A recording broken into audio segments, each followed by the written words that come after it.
Assalamualaikum warahmatullahi wabarakatuh. Di sini saya Titin Kuningsih dari jurusan Bimbingan Penyuluhan Islam akan membawakan dinamika kelompok. Nah, apa sih yang dimaksud dinamika kelompok? Dinamika kelompok adalah suatu kelompok yang terdiri dari dua orang atau lebih individu yang memiliki hubungan psikologis secara jelas antara anggota satu dengan anggota yang lain dan berlangsung dalam situasi yang dialaminya. Nah, apa sih tujuan dari dinamika kelompok ini? Tujuannya yaitu membentuk kerjasama saling menguntungkan antara orang ini dengan orang itu atau anggota ini dengan anggota yang lain. Nah, dalam mengatasi persoalan kliennya. Itulah pengertian dan tujuan dari dinamika kelompok. Nah, dalam dinamika kelompok ini, saya ada dua klien yang sedang mengalami permasalahan. Dalam mengatasi permasalahan ini, saya menggunakan teknik psikodrama. Nah, apa sih pengertian dari teknik psikodrama? Nah, psikodrama adalah permainan peran yang dimaksudkan agar konseli mengetahui tentang pengertian yang lebih baik tentang dirinya, mengetahui konsep dirinya, menyatakan kebutuhan-kebutuhan, dan menyatakan reaksi yang sedang dihadapinya. Nah, tujuan dari teknik psikodrama itu apa sih? Tujuannya yaitu membantu seorang klien atau kelompok klien dalam mengatasi persoalan pribadinya dengan cara bermain peran, drama, ataupun terapi tindakan. Dengan cara bermain peran ini dimaksudkan agar konseli itu bisa mengungkapkan masalah atau tekanan yang sedang dihadapinya. Jadi dia itu agar lebih tenang dan rileks ketika menyampaikan masalahnya, yaitu dengan bermain peran seperti itu. Itulah tadi beberapa pengertian dari dinamika kelompok dan pengertian dan tujuan dari psikodrama. Baik, langsung saja kita mulai sesi konseling kelompok ini. Mbak Merlin sama Mbak Liana nanti bisa mengungkapkan masalahnya ya. Yang pertama, Mbak Merlin mungkin bisa terlebih dahulu mengungkapkan masalahnya itu apa. Silakan. Saya punya masalah dibully sama teman saya ketika mengikuti eskul pramuka. Jadi teman saya itu suka membuli saya karena saya itu kan fisiknya kurang bagus gitu. Jadi katanya saya itu lemah, nggak usah ikutan lah kegiatan ini. Terus ngejek saya karena saya kan kurang mampu. Jadi nggak usah ikutan, banyak biaya, nanti kamu tidur di kolong jembatan gitu katanya. Oh, jadi bully ya khususnya ya, dibully sama teman-teman gitu, nggak boleh ikut pramuka gitu ya. Kalau Mbak Liana kasusnya gimana? Masalahnya apa? Dari dibully sama teman aja kita pasti udah sakit banget ya Mbak. Iya. Kalau saya itu lebih parah lagi, saya dibully sama kelas sendiri. Dibully gimana? Jadi ayah saya itu sudah meninggal beberapa bulan yang lalu. Terus dari situ ibu saya tuh stres karena ibu saya masih punya beban 2 anak. Ya jelas ibu saya kebingungan untuk mengatur finansial, masalah ekonomi. Maka dari itu ibu saya tuh sering marah-marah, memaki saya, dan jatuhnya tuh selalu ke saya gitu. Bahkan sampai saya setiap hari itu selalu mikir, ini saya akan dimaki apa lagi, saya akan dimarahin yang seperti apa lagi, seperti itu.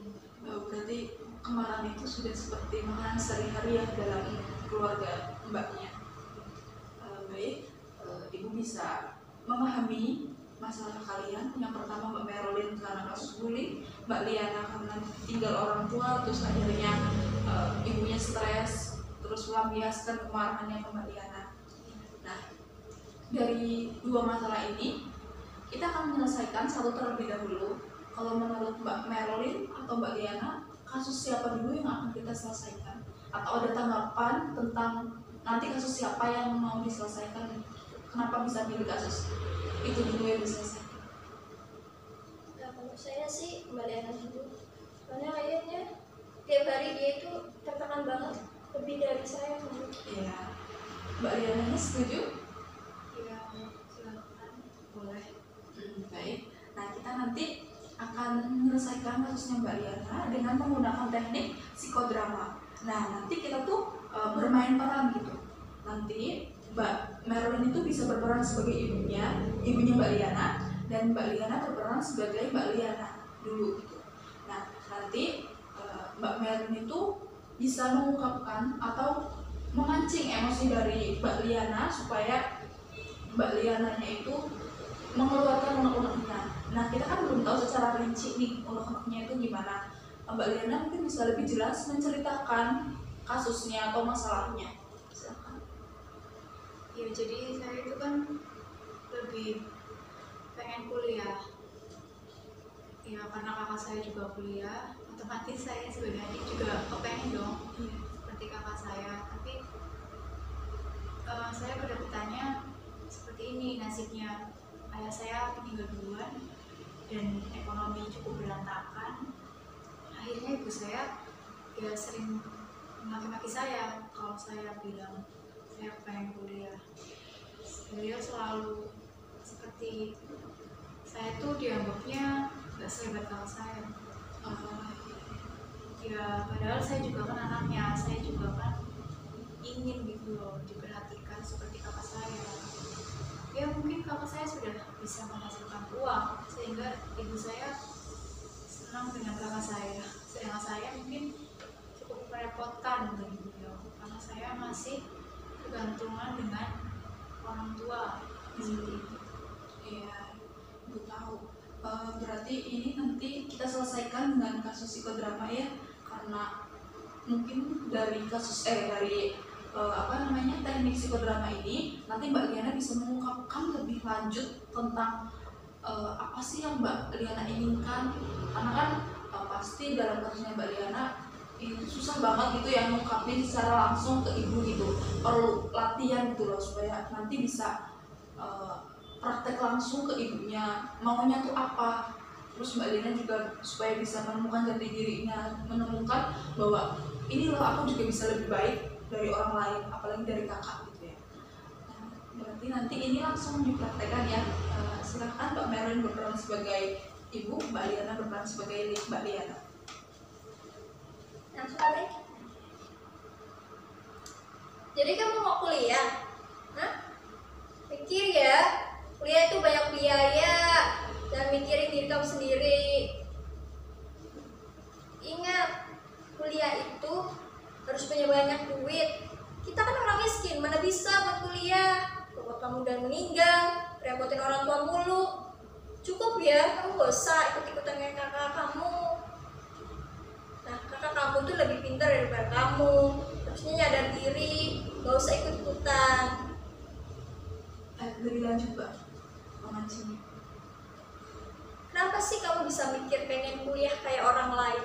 Kamu kan sadar ya, kamu tuh gak kayak kakak kamu, juara olimpiade, nasional, internasional. Kamu apaan? Kamu pernah kasih sesuatu buat ibu senang gitu? Gak ada. Malahan saya tuh malu ya kalau kamu di kelas tuh gak ranking atau rankingnya cuma 3, cuma 2, gak pernah 1. Malu saya.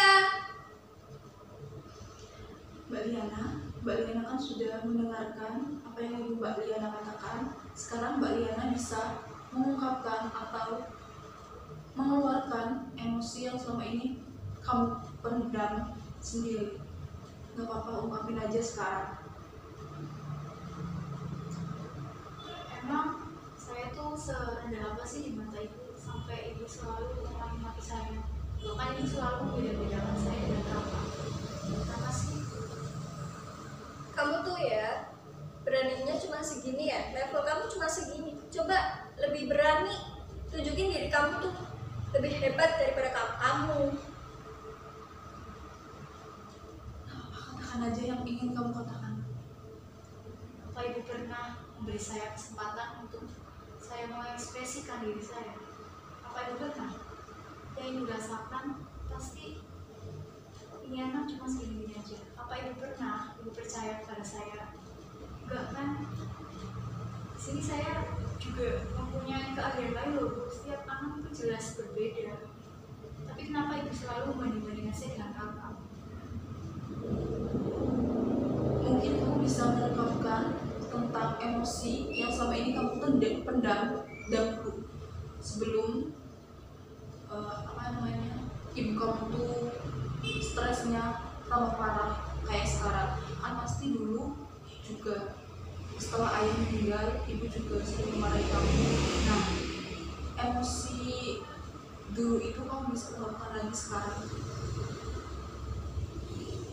Ibu kan tahu saya dekat dengan ayah dan saya juga sangat kehilangan ayah. Tapi kenapa ibu juga tidak menguatkan saya dan ibu selalu stres dengan pikiran ibu sendiri? Saya tahu ibu juga pusing dengan beban ini. Cuman saya juga ingin saya ingin seperti remaja yang lain, bisa bahagia, menggapai cita-cita mereka, tidak seperti saya yang selalu harus memendam semuanya sendirian. Saya bingung mau berkeluh kesah pada siapa. Saya punya ibu juga seperti ini kan. Bagus, kamu sudah mengungkapkan emosi kamu. Apakah ada hal-hal yang lebih spesifik yang ingin kamu katakan lagi kepada ibu supaya nantinya ketika hal ini kamu praktekkan langsung kepada ibu, kamu bisa lebih leluasa atau lebih tenang ketika mengatakannya?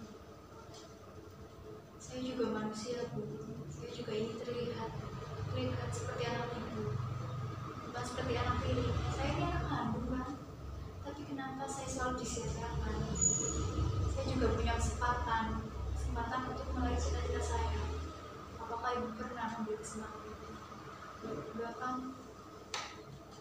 Harusnya ibu bisa percaya kepada anak ibu sendiri, kepada anak yang sudah ibu sayang. Baik, bagus sekali dalam mengungkapkan emosinya. Nanti kamu bisa praktekkan hal tersebut langsung dengan ibu gitu ya. Nah, nanti ngomongnya juga harus pelan-pelan, nggak usah terbawa emosi, pelan-pelan saja biar ibunya juga bisa menerima tentang keinginan kamu, emosi kamu, dan apapun yang kamu luapkan itu bisa diterima dan bisa mungkin diwujudkan sama ibu seperti itu. Baik, sesi konseling ini kita akhiri di sini ya. Terima kasih sudah mau berbagi cerita dengan ibu. Terima kasih atas waktunya. Ibu tutup. Wassalamualaikum warahmatullahi wabarakatuh. Waalaikumsalam.